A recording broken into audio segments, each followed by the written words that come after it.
नमस्कार दोस्तों, DD react की एक और वीडियो के साथ आपका स्वागत है। ये मैंने हमारे बॉर्डर के उस पार, खैर मेरे तो बॉर्डर से 7 समुंदर पार, आलोक जी हैं जो डीडी रिएक्ट का चैनल चलाते हैं, बहुत बड़ा उनका चैनल है। उन्होंने मेरी कुछ वीडियोज़ को रिएक्शन दिया तो मेरा ख़्याल से पहली वीडियो जो थी हसन निसार की, जो बड़ी एक एम्बैरेसिंग वीडियो थी डीएनए के हवाले से, उस पे उन्होंने रिएक्शन दिया था। वो मुझे लोगों ने भेजी कि देखें आलोक जी ने आपका रिएक्शन दिया आपकी वीडियो का, तो मैंने कहा अच्छा। तो मुझे उस वक़्त तक आलोक जी का नहीं पता था कि वो कौन है। तो फिर वो मैंने वीडियो देखी, फिर उसके बाद जैसे यूट्यूब का एल्गोरिदम होता है, वो फिर आपको और वीडियोज़ रिकमेंड करने लग जाता है।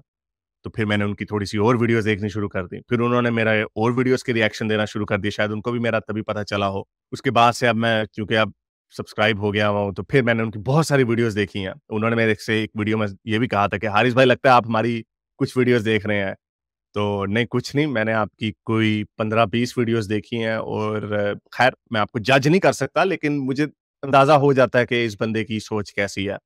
तो मैंने उनसे एक इसरो स्पार्को के ऊपर एक वीडियो बनाई, उसपे मैंने उनसे थोड़ा-सा शिकवा किया, शुरू में, लेकिन वो सराहतन था, वो यानी कोई इतना डिटेल्ड या इवन भी वेल थॉट आउट शिकवा नहीं था, लेकिन जो पॉइंट था, वो पॉइंट पोइनेंट था, तो उसपे उन्होंने रिएक्शन दिया, उसपे उन्होंने मेरी शिकवे का जवाब-ए-शिकवा दिया, नहीं शिकवा नहीं उन्होंने दिया, उन्होंने उसके रिएक्शन दिया, तो मैंने कहा चलें, उनके रिएक्शन की वीडियो पे रिएक्शन देते हैं। तो देखते हैं उन्होंने क्या कहा, ये मैं वैसे ही खानापुरी के लिए कह रहा हूँ, मैं देख चुका हूँ उनकी वीडियो, लेकिन उसपे उनका रिएक्शन देते हैं कि क्या उन्होंने कहा। तो ये वो वीडियो है क्या मैंने नफ़रत को बढ़ाया और ये इंडिया सेमीकंडक्टर की new factory India ISRO versus Sparco, इसके ऊपर उन्होंने थंबनेल भी अच्छा बनाया। तो चलिए देखते हैं इसमें इन्होंने क्या बोला। नमस्कार दोस्तों, डीडी रेड के एक और रिएक्शन वीडियो में आप सभी का स्वागत है। हाँ, मैं हूँ आलोक। एक और रिएक्शन वीडियो में आपका स्वागत है। ये मैंने सही नहीं बोला, चलें। आज जो वीडियो लेकर आया हूँ, बड़ा लोग लिंक भेज रहे हैं यार मुझे। ये हैरिस सुल्तान का है। इन्होंने शायद मुझे लेकर कुछ बात कही है। इंडिया वर्सेस सुपार्को वाला जो वीडियो मैंने किया था, उस पर कुछ बोला है इन्होंने। तो आइए देखते हैं कि भाई क्या बोला है, क्या कर दिया मैंने भैया ऐसा।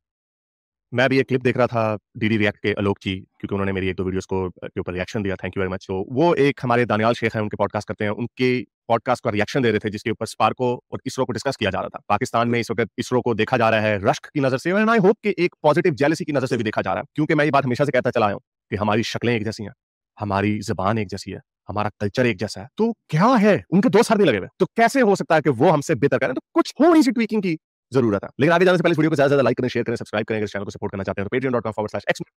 लेकिन हैरिस भाई मैं थोड़ा इस बात से ना आपने बात सही कही है, लेकिन थोड़ा-सा मैं इससे इत्तेफ़ाक नहीं रखता, थोड़ा-सा अलग है। अगर आप ये कहें कि नॉर्थ इंडिया में भी जो हिंदी बेल्ट वाले हैं या जो जो नॉर्थ में जो हिंदी समझते हैं, उनकी भाषा एक जैसी है, कल्चर एक जैसा है। मैं अभी भी मानता हूँ कि कल्चर एक जैसा नहीं है। शायद हो सकता है कि जो बॉर्डर वाले एरियाज़ हैं, पंजाब वाला एरिया है, वो कल्चर थोड़ा-सा आपसे मिलता-जुलता है। लेकिन मुझे लगता है कि पाकिस्तान में ही बहुत सारे अलग-अलग कल्चर हैं, जो आपस में नहीं मिलते। जैसे सिंध का बिल्कुल अलग कल्चर है। पंजाब का कल्चर जो है पंजाब का कल्चर है आपके यहाँ, वो हमारे पंजाब के कल्चर से मिलता है, बस यही मैच है। बलोचों का कल्चर बिल्कुल नहीं मिलता आपके यहाँ से। पश्तूओं का कल्चर बिल्कुल नहीं मिलता आपसे, वो अफ़गानों से मिलता है। तो ये कहना कि जी जब पाकिस्तान में कई कल्चर आपस में नहीं मिलते, तो वो हमारे से पूरा इंडिया का कल्चर एक जैसे हाँ, जो हिंदी बेल्ट है, जो उर्दू और हिंदी समझती है, उसका मान सकता हूँ कि भाषा समझ में आने से हम एक-दूसरे की बात समझ जाते हैं, लेकिन तब भी कल्चर अलग है। आप हमारे बिहार में आएँगे बिल्कुल अलग कल्चर है, एमपी में जाएँगे बिल्कुल अलग कल्चर है, आप महाराष्ट्र जाएँगे बिल्कुल अलग कल्चर है, आप जम्मू कश्मीर जाएँगे बिल्कुल अलग कल्चर है, आप नॉर्थ ईस्ट में कहीं चले जाएँ बिल्कुल अलग कल्चर है, आप इधर राजस्थान चले आएँ बिल्कुल अलग कल्चर है। हमारी इंडिया में भी इतने सारे कल्चर हैं, वो एक जैसे नहीं है। हाँ, बस एक कॉमन चीज़ है जो हिंदी वाला जो बेल्ट है, जो हिंदी समझते हैं, उर्दू समझते हैं, उससे हम आपकी बात समझ लेते हैं, आप हमारी बात समझ लेते हैं। बस यही एक सिमिलैरिटी है, लैंग्वेज, वो भी कुछ जगहों में, पूरे इंडिया की नहीं। और ये बहुत छोटी-छोटी जगह हैं। मतलब अगर ओवरऑल मैं इंडिया के अनुपात में देखूँ, रेशियो में देखूँ, तो बहुत छोटा है।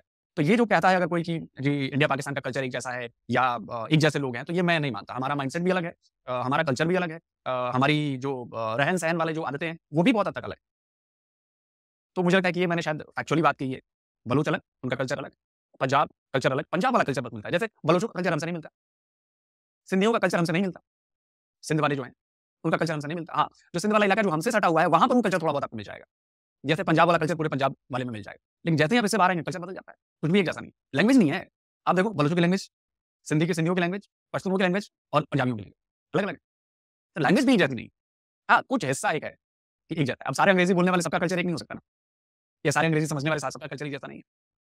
तो ये मैं कहना चाह रहा था, बुरा मत मानिएगा, मतलब ये मैंने एक्चुअली बात कही कि नॉर्मली ये लोग बातों-बातों में कह देते हैं आप लोग, लेकिन बेसिकली ये हकीकत में ऐसा नहीं है। बस हम ज़बान समझ लेते हैं एक-दूसरे की, बस यही सिमिलैरिटी है, इसके अलावा नहीं। हाँ, दिखने में थोड़े से, लेकिन दिखने में भी मैं कहूँगा।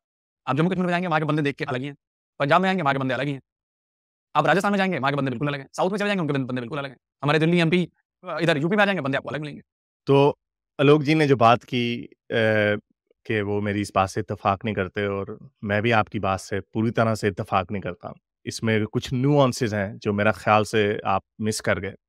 लेकिन मैं इसमें एक बात ऐड कर दूं, जो ये बात मैं हर दफ़ा कहता हूँ, मुझे दोनों तरह से लोग कहते हैं, हमारे पाकिस्तान के लोग कहते हैं नहीं हम कहाँ वो कहाँ, वो इंडिया में भी कई लोग, ज़ाहिर बात है। लेकिन खैर आपने नफ़रत से नहीं कहा, आपने एक फैक्चुअल ऑब्जेक्टिव बात करने की कोशिश की, तो उसके अंदर भी मैं आपको थोड़ा-सा मैं अपनी राय दे दूँ, ऑब्वियसली शायद आप उससे सहमत ना हो। मैं हमेशा जब ये बात करता हूँ कि हमारी शक्लें एक जैसी, कल्चर एक जैसा, ज़ुबान तकरीबन एक जैसी, रहन-सहन, खाना-पीना एक तरीके का मोर और लेस। तो इसके आगे मैं एक और कैविएट भी ऐड करता हूँ, वो ये होता है कि लेकिन एक फ़र्क है, वो एक फ़र्क जो मेजर फ़र्क है, जो बड़ा चीख-चीख के फ़र्क बताता है, वो ये है कि रिलिजन का फ़र्क है। हमारे लोगों में इस्लामियत ज़्यादा है, जो कि लकीर खींचता है, जिसके ऊपर दो कौमी नज़रिया बनाया गया। ये सबसे मेजर डिफरेंस है, जिस डिफरेंस की वजह से अगर हमारे लोग ये समझते हो हम कहाँ तुम कहाँ, ये काफर कहाँ, वो जैसे हसन निसार ने भी जितनी हकारे से बात की, वो तो अपने आप को सेंट्रल एशिया के साउथ में ले गए। तो ये कैविएट ऐड करना बड़ा जरूरी है, और मेरी नजर में, मेरी ओपिनियन में यही वो कैविएट है जो हम लोगों को बहुत ज्यादा डिफरेंशिएट करता है। जहां तक आपने बात की, जो आपने डिफरेंसेस की बात की, आपने कहा टोटली अलग है, टोटली अलग नहीं है, ये सटल डिफरेंसेस के जुमरे में आता है। इसीलिए जो बहुत सारी ज़बानें भी जो बदली जाती हैं, हालाँकि कई हम समझ नहीं पाते उन ज़बानों को, लेकिन उनको कहते हैं ये ज़बान डिफरेंट है, उसको डायलेक्ट डिफरेंट कहा जाता है। तो जो कल्चर्स होते हैं वो ओवरलैप करते हैं, यानी एक कल्चर थोड़ा-सा उससे थोड़ा-सा डिफरेंट होता है, फिर थोड़ा-सा और डिफरेंट होता है, और फिर जो सबसे दूर होता है, वो उससे वो पहले वाले से टोटली डिफरेंट होता है।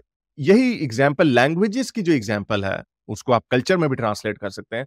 वही एग्जाम्पल दी जाती है एवोल्यूशन को समझाने में, कि जो आपका इमीडिएट एंसेस्टर होता है, यानी जो हमारा इमीडिएट एंसेस्टर, अगर हम 1.5 लाख साल पहले चले जाएं, तो वो और आज के इंसान में कोई खास फर्क नहीं होगा।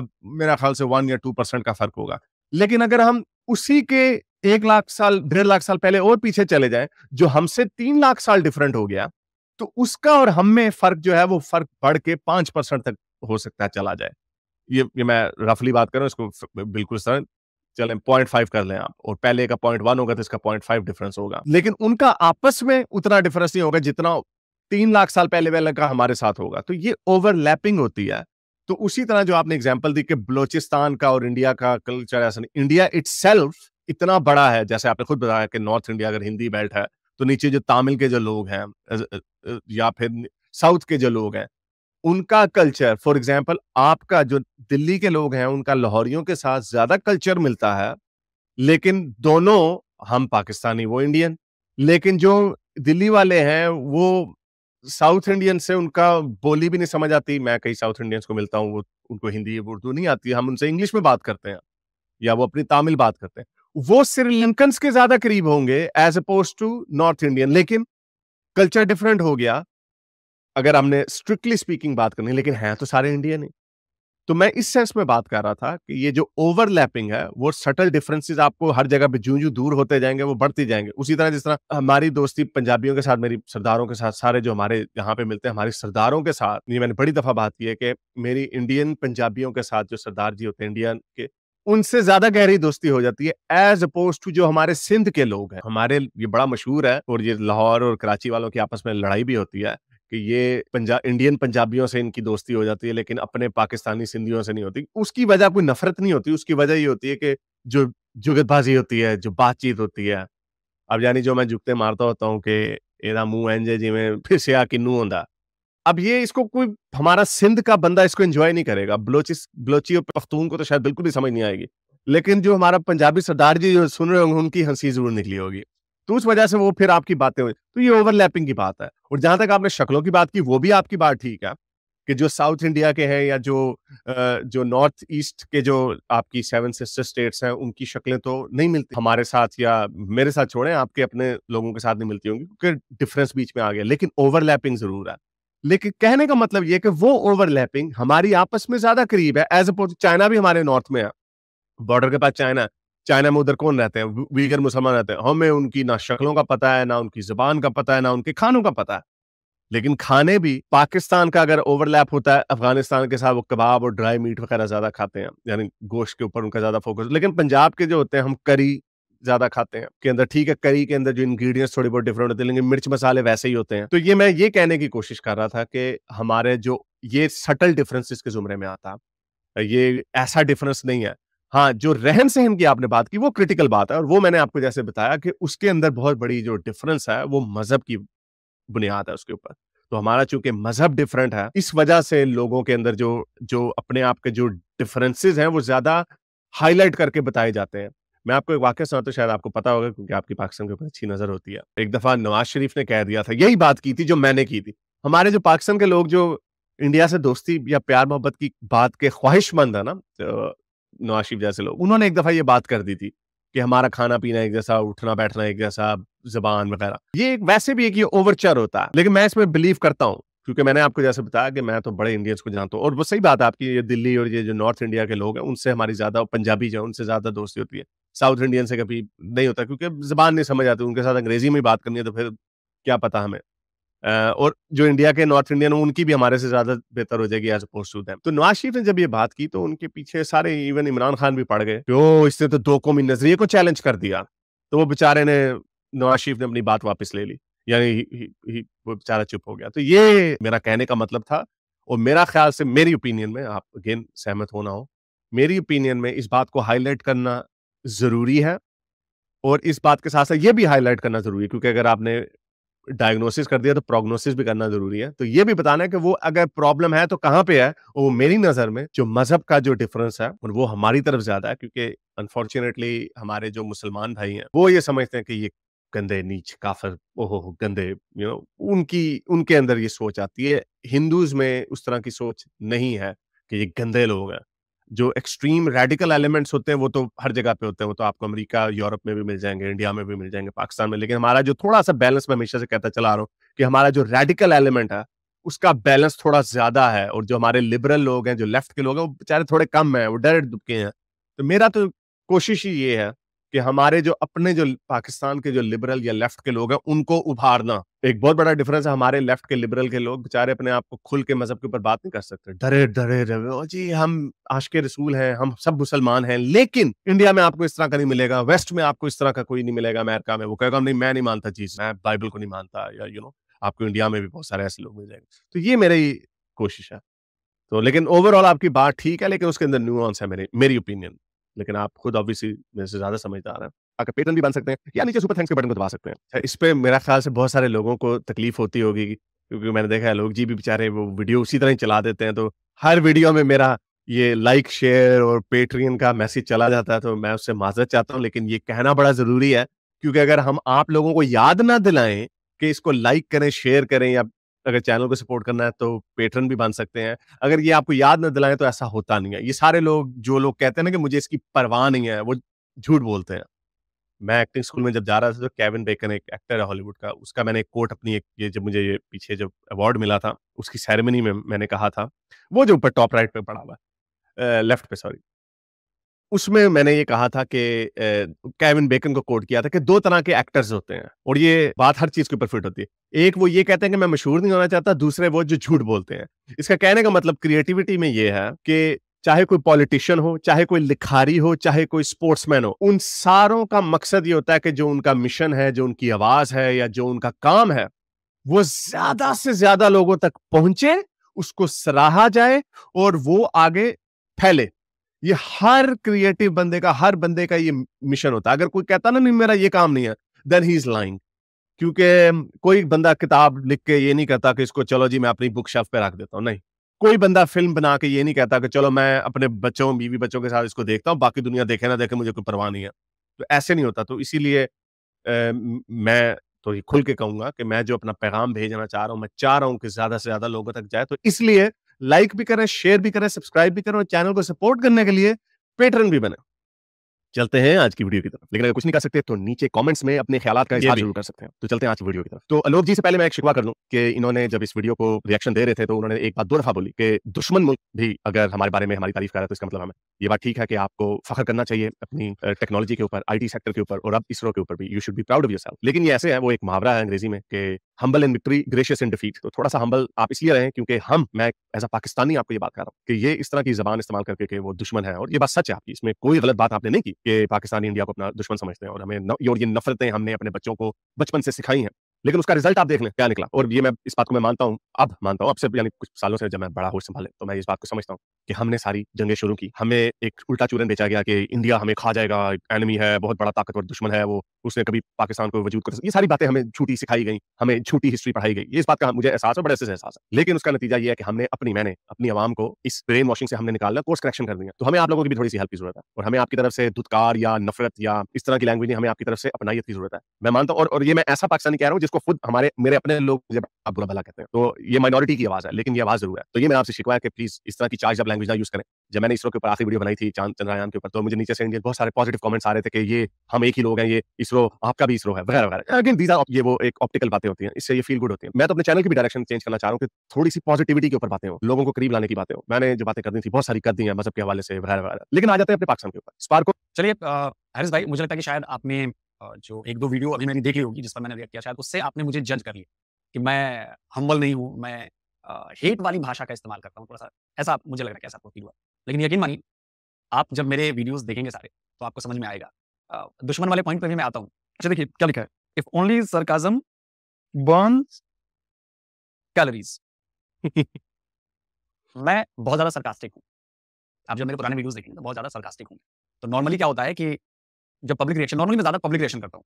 तो जब पाकिस्तान की पब्लिक जब आती है ना, तो जब भी उनसे पूछा जाता है कि जी भारत का नाम सुनते ही आपके दिमाग में पहला क्या आता है? तो सेकंड के 1000वें हिस्से में बिना रुके हुए दुश्मन है जी वो हमारा, सबसे बड़ा दुश्मन है। तो वो sarcastic वे में मैं कहता हूँ कि मैं पाकिस्तानियों की तरह 100 में से 99.99% पाकिस्तानी जो हैं, वो कहते हैं कि भारत हमारा दुश्मन है। जबकि इंडिया में ऐसा कुछ नहीं है। और ये भी आप भी जानते हैं कि किताबों में पढ़ाया जाता है वहाँ पर कि भारत दुश्मन है, हिंदू दुश्मन है, यहूदी दुश्मन है। हमारे यहाँ किताबों में ऐसी कोई बात नहीं पाई जाती। ना पाकिस्तान को दुश्मन बताया जाता है, ना किसी धर्म को, रिलीजन को दुश्मन बताया जाता है, ना किसी इंसान को दुश्मन बताया जाता है, बिल्कुल नहीं बताया जाता। तो हम अपने बच्चों में नफरत नहीं सिखाते। तो आपको ये लगा होगा कि जी मैंने नफरत वाली भाषा का इस्तेमाल किया, लेकिन वो मेरा सरकाज़म था।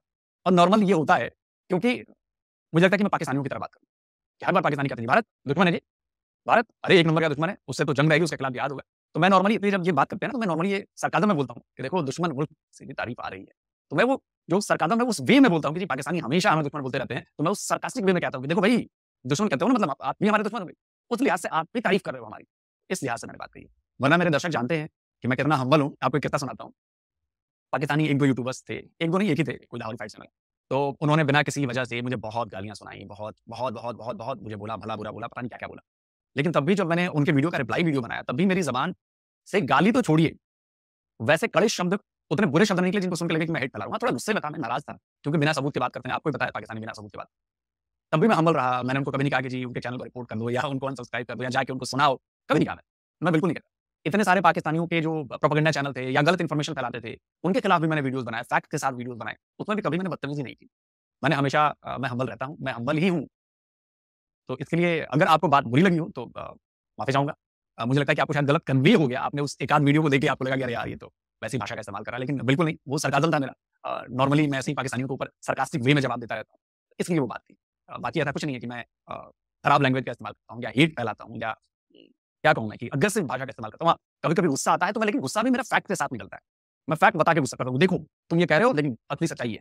इस तरह वाला अग्रेसिवनेस मेरी निकलती है, ऐसा गुस्सा निकलता है। लेकिन तब भी मैं बदतमीज़ नहीं होता। हाँ, जब कभी बहुत एक आध वीडियो में सामने वाले ने बदतमीज़ी की सारी इंतहा तोड़ दी है, तब मुझे गुस्सा आ जाता है। तो आवाज़ मेरी थोड़ी तेज़ हो जाती है, गुस्सा आपको झलकने लगता है मेरे चेहरे से। तो मैं तू तड़ाक पे आ जाता हूँ, इससे ऊपर नहीं बोलता। तू तड़ाक पे आता हूँ, तू क्या कर रहा है? तू तो बेवकूफ़ है, तू तो ऐसा है, बस यही इस तरह का। लेकिन ये बिल्कुल नहीं है। थोड़ी-सी गलतफ़हमी हुई है आपको, बस और कुछ नहीं। का दानिश।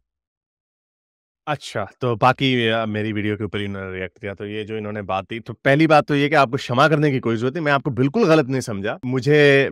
मेरा बिल्कुल ये इंप्रेशन आपकी वीडियो को देख के कभी भी नहीं आया कि आप हेट फैला रहे हैं, जो आपने जो टाइटल रखा, क्योंकि मैं ज़्यादा अपने आप को हवा नहीं भरूँगा। मुझे शायद अब अंदाज़ा हो गया है कि अगर कहीं इंडिया की तरफ से कोई बात आ रही है, तो क्या उसके अंदर कोई डॉगमा है या उसके अंदर डॉगमा नहीं, या ज़्यादा ऑब्जेक्टिविटी है। क्योंकि जब मैंने यूट्यूब स्टार्ट किया था, क्योंकि मैंने एज़ अ एथियस्ट बात की, और उसके पीछे और बड़ी वजूहात थी, क्योंकि पाकिस्तान में एथियस्टों के ऊपर क्रैकडाउन हो गया था, डिस्पाइट के मैं पिछले उससे भी तकरीबन 10 साल पहले से मैं एथियस्ट ही था।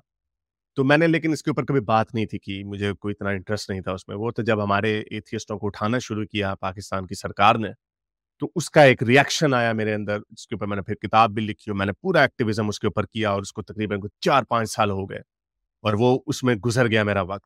तो उसमें शुरू में मुझे इंडिया से बड़े लोगों ने सराहा और अब मुझे उसकी बाद में डिफरेंशिएशन, ख़ैर ये आपको आहिस्ता-आहिस्ता हर 6 महीने बाद, साल बाद आपको पता चलता जाता है, आप ग्रो करते हैं एज़ अ इंडिविजुअल। तो मुझे कुछ जो इंडिया के जो बहुत रेडिकल एलिमेंट्स हैं, उन्होंने मुझे सपोर्ट करना शुरू कर दिया और उसमें मेरी ऑडियंस बँटना शुरू हो गई। जो इंडिया से आ रही थी, वो बहुत ही रेडिकल लोग थे। ये मैं डिफरेंशिएट कर रहा हूँ रेडिकल में। जो सेंटर में जो लोग होते हैं, मेरा मानना ये है कि 80% जो लोग होते हैं, वो सेंटर में होते हैं और 10% राइट पे होते हैं, 10% लेफ्ट पे होते हैं। जो रेडिकल लेफ्ट होता है और रेडिकल राइट होता है। ये हर एक हेल्दी मुआशरे की, हेल्दी सोसाइटी की एक ही निशानी है। पाकिस्तान में हमारा ये बैलेंस खराब है। हमारे मेरा ख़्याल फार राइट पे कोई 40% लोग हैं, मिडल में कोई मेरा ख़्याल 55% और 5% बेचारे लिबरल हमारी तरह के लोग हैं, वो भी डर-डर के रहते हैं। और मैं भी अगर पाकिस्तान में होता तो खुल के अपने आप को एथियस्ट ना कहता, हाँ, शायद लेफ्ट की लिबरल की बातें करता। तो वहाँ से आया तो एक एको चेंबर बनता गया मेरा और उसमें मैं बहुत सारे लोगों, मैं नाम नहीं लूँगा उनका क्योंकि मैं फिर अब कोई कंट्रोवर्सी क्रिएट करने की ज़रूरत नहीं। तो उसमें मैंने बहुत सारे लोगों को देखा। तो मैं डिफरेंशिएट करने लग गया कि जो एक आपके इंडिया का फार लेफ्ट है, उसकी एक हिपोक्रेसी मुझे नज़र आई। उसमें भी मैं नाम नहीं लूँगा, बहुत बड़े-बड़े लोग हैं। उसमें मैंने देखा कि वो एक तरह की नॉन ऑब्जेक्टिव अपने एजेंडा को, अपने मिशन को या जो उनका बिलीफ है, उसको प्रोपेगेट करते हैं। एक मैंने देखा जो बहुत राइट के रेडिकल लोग हैं, वो बात करते हैं और उसमें भी हेट होती है और बीच के बहुत सारे लोग हैं। मैं इस ऑडियंस को बड़े अरसे से टैप करने की कोशिश कर रहा था और मुझे शायद आपकी जब मैंने वीडियोज़ देखी और 1-2 वीडियोज़ से मैंने नहीं देखा आपकी, मैंने आपकी काफ़ी वीडियोज़ देख ली हैं और मैं और भी देख रहा हूँ, बल्कि रिएक्शन की नहीं, आपने एक इंटरव्यू दिया हमारी एक उर्दू की पाकिस्तान की लड़की हैं, हुमैरा शायद उनका नाम है। उनकी आपने कारगिल के ऊपर जो आपने बात की, 100% सहमत, एक भी बात ऐसी नहीं थी जिसमें मैं आपसे एग्री ना कर पाता। तो मैंने ऑब्जेक्टिविटी जो थी आपकी, वो मैंने देख ली थी और मैंने ये देख लिया कि ये बंदा अपने देश से प्यार करता है और अपने मुल्क की जो सक्सेस है, उसपे वो अच्छा फ़ील कर रहा है और क्यों ना करे। मैं ये अक्सर एग्ज़ाम्पल देता हूँ कि अगर हम पाकिस्तानी, अगर हम वाक़ई तरक्की कर रहे होते, हमने तो किसी को जीने नहीं था देना। हमने तो ताने मारने थे आप। हमने तो कहना था, ओह! ये देखो बगल में कितना गरीब मुल्क है, ये देखो भूखे मर रहे हैं, ये देखो। हमने तो ये लोग करते, लेकिन आप में से मुझे वो उस तरह की उसके अंदर जो नेगेटिव या हकारत है, वो नहीं नज़र आई। तो मैंने जो आपसे शिकवा किया था, ओके, मैं आपकी वो बात आपकी बिल्कुल ठीक है। मैं सिर्फ़ ऑप्टिक्स के पॉइंट ऑफ व्यू से बात कर रहा था क्योंकि आई थिंक यू आर लगभग मेरी ऐज के होंगे, आप एक मैच्योर आदमी हैं, आप कोई कोई नौजवान लड़कपन किस्म के नहीं है कि जो फ़ौरन हर किसी से लड़ने लग जाए और बगैर सोचे-समझे कोई बात कर दे। सो ऑब्जेक्टिविटी थी। तो मैं ये समझा कि शायद लेकिन मुझे सार्केज़्म का नहीं पता चला। मुझे शायद लगा कि शायद कभी-कभार हम लोग कह देते हैं, तो मुझे वो लगा, जो गलत लगा, आपने क्लैरिफ़ाई कर दिया कि वो सार्केज़्म था उसके अंदर और वही सार्केज़्म मैं भी इस्तेमाल करता हूँ। जब मैं कहता हूँ कि हमने, अभी एक वीडियो में मैंने कहा कि हमने जहन्नुम वासिल कर दिया काफ़िरों को। वो ऑब्वियसली जो इशारा मेरा इंडिया की तरफ था। मैं तो एथियस्ट हूँ, मैं तो ना जहन्नुम में बिलीव करता हूँ, ना काफ़िरों पे बिलीव करता हूँ कि कोई ऐसा नहीं होता। तो सार्केज़्म की पॉइंट ऑफ व्यू से आई एम सॉरी, मैं आपको गलत समझा, लेकिन ऐसा नहीं था।